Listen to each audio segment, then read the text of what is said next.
What's up, book besties? It's me, Anami, and we would love to talk to you about The Poet Empress. So, a little background about the book. A young 15-year-old girl auditions to become a concubine for a very cruel prince, and surprisingly, gets in. So then basically we follow her heroic, daunting, tragic, beautiful, powerful story of how she survives this court. If you like animes like the Apothecary Diaries, this is definitely going to be up your alley. If you like courts and court schemes and politics, poetry, all of that's going to be in here, feminism.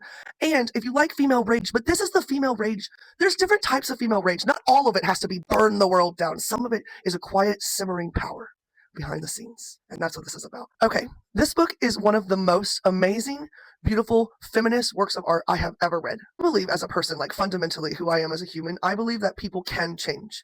I believe that that's part of who we are. And I think that that's one of the main themes, not the only theme, gosh, of this book, but one of the main themes is that people change. They are capable of great kindness and they are capable of great terribleness. They are capable of both. We as human beings are fluid. We are capable of holding both. We do hold both inside of us. We hold multiplicities inside of us, right?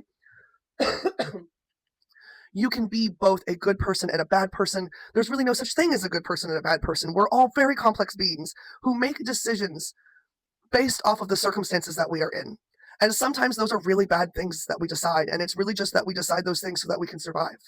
And I really believe that this book is so important on touching on that. This is a feminist book. I don't know if Chantal is a feminist herself or if they intended it for it to be, but it is regardless.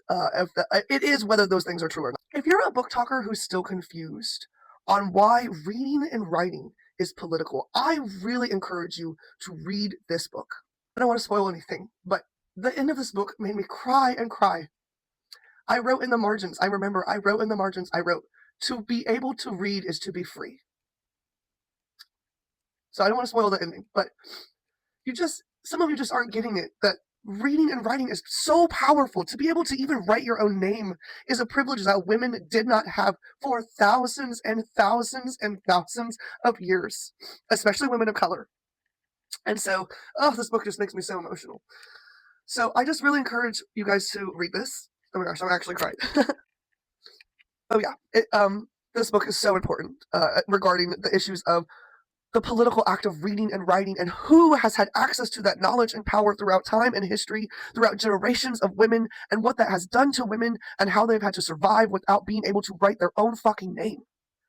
You couldn't write your own name, you know?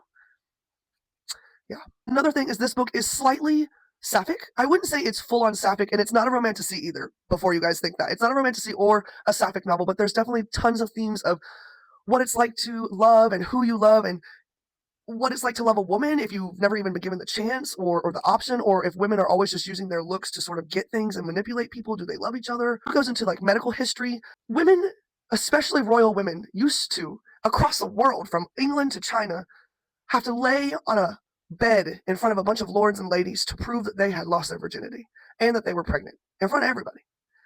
This really touches on those types of things, how women had no rights and still really don't over their own bodies. Their bodies are not even their own rights. Their minds couldn't read and write. Their bodies just vessels to bear children. So definitely amazing. Poet Empress deserves all the talk, all the fame. Congratulations to Chantal. What a fucking debut. 6-star read. I don't know how I'm going to read anything else for the rest of the year that beats this. It's going to be really hard. I love you, book besties. This was me and Nami with a book review. I love you. Have a good day. Bye.